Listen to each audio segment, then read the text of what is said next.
Sud Radio Parlons Vrai chez Bourdin, 10h30, 12h30, Jean-Jacques Bourdin. Il est 12h09, merci d'être avec nous. Tiens, je vois beaucoup de réactions, notamment sur les réseaux sociaux, à la suite du défilé des joueurs argentins à Buenos Aires et du comportement du gardien de but de la sélection argentine, Emiliano Martinez.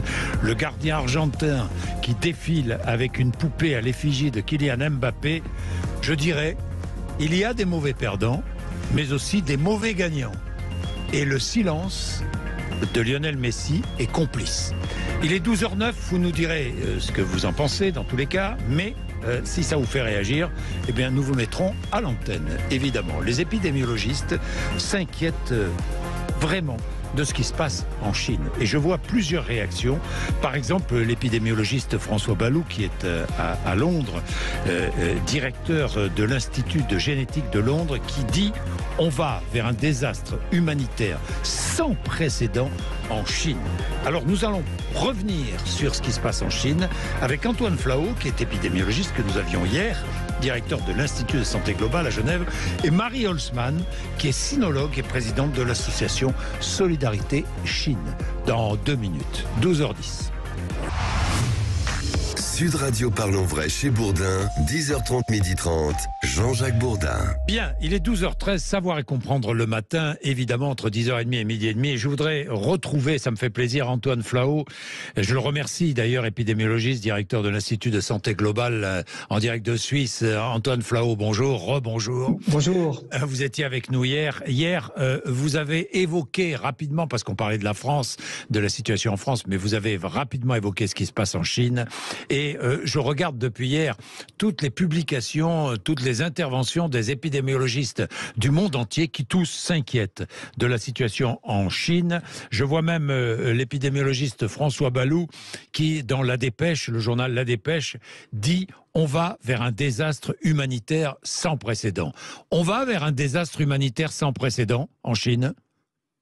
Alors c'est toujours très difficile de le prédire. Vous savez, à peu près il y a un an, on disait un peu la même chose de tous ces pays qui sortaient de leur stratégie zéro Covid. Et je pense à la Nouvelle-Zélande, au Japon, à l'Australie, à Singapour.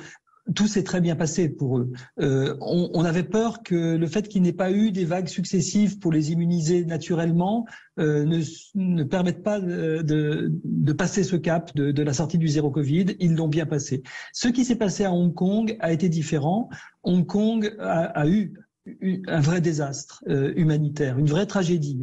La mortalité à Hong Kong au mois de mars 2022, due à Omicron, a été comparable à celle qu'il y a eu à Wuhan sans aucun vaccin. Donc pourquoi ? Essentiellement parce que les personnes âgées de Hong Kong étaient très mal vaccinées.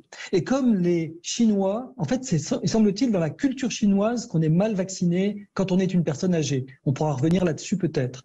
Mais comme les Chinois sont aussi mal vaccinés parmi les personnes âgées, j'entends, on a fait une transposition de ce qui s'est passé à Hong Kong en mars 2022 et on se dit si ça se passe en Chine, alors ça pourrait en effet faire peut-être 1 million de victimes, voire plus. Plus d'1 million de victimes, mais il y a déjà une forte augmentation du nombre de cas et du nombre de personnes hospitalisées en Chine. Tous les reportages le montrent. Oui, et ça remonte avant même le 7 décembre. Vous savez, le 7 décembre, c'est le jour où les autorités chinoises ont décidé d'abandonner la stratégie zéro Covid. Oui. En fait, ils ont abandonné cette stratégie parce que depuis plusieurs semaines, déjà, sans qu'on le sache et sans que ça nous soit rapporté, mais depuis plusieurs semaines, les digues avaient cédé, le Omicron avait transpercé ces digues et l'épidémie flambait, en particulier à Pékin. On dit aujourd'hui que le nombre de cas double tous les jours à Pékin. Donc c'est une flambée extrêmement forte. Flambée extrêmement forte. Alors, due à quoi ? Vous l'avez dit. Due à peut-être à la stratégie zéro Covid. Ça veut dire quoi, la stratégie zéro Covid ? Ça veut dire que le pays n'est pas immunisé contre le Covid. C'est cela ou pas ? Oui, la stratégie zéro Covid, c'est vraiment ne pas laisser circuler le virus sur son territoire, et ça a fonctionné chez les Chinois pendant presque 3 ans. En fait, si vous regardez les statistiques de mortalité, même d'excès de mortalité, tous les experts en conviennent, elles sont meilleures en Chine que dans tous les autres pays du monde. Donc quelque part, ça a fonctionné. Mais les pays sont sortis de la stratégie zéro Covid parce que socialement, c'est invivable. Ça devenait une maltraitance du peuple chinois. Le peuple chinois s'est même révolté. C'est très rare en réalité. Donc, on coffrait les gens vraiment en quarantaine quand ils étaient simplement en contact de personnes qui étaient infectées. Et pour la plupart de ces gens, c'est pas très grave. Franchement, le Covid, on l'a presque tous expérimenté. Pour la plupart des gens, ça n'est pas très grave. Donc, ils ne comprenaient pas pourquoi en Occident, nous bénéficions d'une vie quasi normale, alors que eux avaient encore ces quarantaines, ces couvre-feux moyenâgeux. Donc, c'est cela qui fait que vous avez raison. Par ailleurs, l'immunité ne s'est pas constituée. Et on sait que l'immunité des vaccins est très médiocre pour barrer les vagues, même chez nous, même nos vaccins, sans parler des vaccins chinois, mais les vaccins ne sont pas capables de freiner substantiellement ces vagues qui déferlent. On en est à la 5e en France en une seule année, 2022. Oui, on rappellera encore une fois que le vaccin atténue la violence du Covid. C'est le rôle principal du vaccin, enfin c'est l'efficacité du vaccin, quoi. Tout à fait. Et on a souvent dit que les vaccins chinois étaient pas bons. Or, oui. Les scientifiques de Hong Kong, qui sont d'excellents scientifiques à l'université de Hong Kong, ont pu montrer, puisque à peu près la moitié de la population avait reçu des vaccins chinois et l'autre moitié des vaccins ARN messagers, que à 2 doses, c'est exact, à 2 doses, les vaccins ARN messagers sont bien meilleurs, mais dès qu'on a 3 doses, c'est à peu près équivalent. Les vaccins chinois sont donc tout à fait efficaces contre les formes graves. Vous avez tout à fait bien fait de le préciser. Ils sont efficaces contre les formes graves, ce qui est la chose la plus importante d'ailleurs. Hein. Mais le problème, c'est que les personnes âgées en Chine de plus de 60 ans n'ont pas reçu 3 doses pour au moins 60% d'entre eux. Alors, autre conséquence, Étienne Flao, puis je vous laisse. Est-ce que ça ne va pas favoriser l'apparition d'un variant que nous ne connaissons pas, nous, ici en Occident? Alors ça, c'est une grande question. Je dirais que c'est une grande inconnue. Et oui, on peut se dire qu'il est presque certain que lorsque 1,4 milliard de Chinois vont être contaminés dans les mois qui vont venir par ce coronavirus, il va y avoir des mutations au moment des réplications et il va y avoir des variants qui vont être sélectionnés. La question, c'est de se dire quel type de variant. Est-ce que ça va continuer à être Omicron ou est-ce qu'on va passer à une nouvelle lettre de l'alphabet grec? Première question. Et deuxième question, quel va être le profil de virulence et le profil de transmissibilité de ces nouveaux variants? C'est la grande inconnue. C'est d'ailleurs une des raisons pour laquelle je pense que les autorités feraient bien dans l'espace Schengen de prélever un peu de salive à tous les passagers revenant de Chine pour faire des PCR et éventuellement séquencer les virus qui sont identifiés positifs. Parce que plus tôt on sera au courant de ce type de nouveaux variants qui viennent circuler en Chine et qui sont exportés dans le monde, et mieux ce sera pour s'en protéger. Merci beaucoup, Antoine Flao. Merci encore une fois pour ces réalités, ces faits, ces vérités. Marie Holzmann est sinologue et présidente de l'association Solidarité Chine. Bonjour, Marie Holzmann. Bonjour. Merci d'être avec nous. Alors, j'ai une autre question. Si vous voulez compléter ce que vient de dire Antoine Flao, n'hésitez pas, mais j'ai une autre question à vous poser. Comment se fait-il? Est-ce que aujourd'hui, parce qu'on s'est posé beaucoup de questions, le revirement total de politique face au Covid par les autorités chinoises, ce revirement total s'explique politiquement dans la politique chinoise? Est-ce qu'il y a eu, je sais pas moi, est-ce que Xi Jinping a été déjugé? Est-ce qu'il a été contesté? Est-ce qui a entraîné ce revirement? Évidemment, ce qui se passe au sein des plus hautes autorités de la vie politique chinoise, on ne sait jamais, hein, on ne sait jamais clairement. Oui. En tout cas, ce qui est certain, et M. Flao vient de le dire, c'est que l'épidémie a commencé à flamber déjà depuis, ça commence depuis le mois d'août-septembre.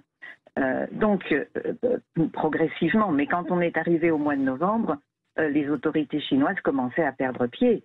Et je crois que là, ils n'avaient plus les moyens de garder la population derrière les murs et de faire semblant que tout était OK, que la politique zéro Covid fonctionnait, etc.